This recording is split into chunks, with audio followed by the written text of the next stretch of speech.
চলো বন্ধুরা, good morning. আজকে হচ্ছে বৃহস্পতিবারের লাঞ্চ মেনুটা তোমাদের সাথে শেয়ার করি।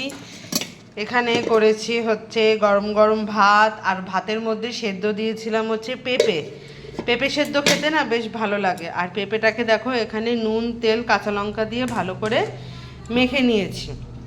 এটা হচ্ছে শুধু ভাত দিয়ে খাবার জন্য, শুকনো ভাত দিয়ে।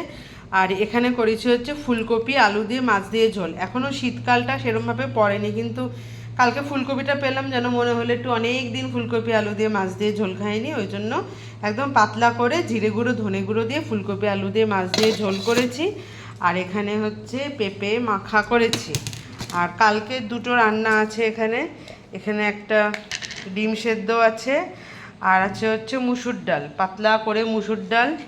আচ্ছা, আর এখানে একটা ছোট্ট লেবু কেটে নিয়েছি, এটা মেয়েকে দেব। এইখানে হচ্ছে মেয়ের যেহেতু মাছ করলেই ওর জন্য পাঁপড় ভাজা করতে হয়, ওই জন্য এখানে দেখো ওর জন্য পাঁপড় ভাজা করে নিয়েছি। ওই দেখো হাত হাত বাড়াচ্ছে না, এই যে। আর এইখানে আছে হচ্ছে কালকের একটু তরকারি, একটু পাঁচমিশালি তরকারি আছে। আর এখানে আছে হচ্ছে টমেটোর চাটনি। তো এগুলো আমাদের দুপুরবেলা উঠে যাবে। আর এটা হচ্ছে মানে দুটো পদ আজকে রান্না করেছি। পেঁপে ভাতে দিয়েই সেদ্ধ করে দিয়েছিলাম, ওই জন্য যে রান্নাটা একটু তাড়াতাড়ি হয়ে গেছিলো। তো চলো, টাটা।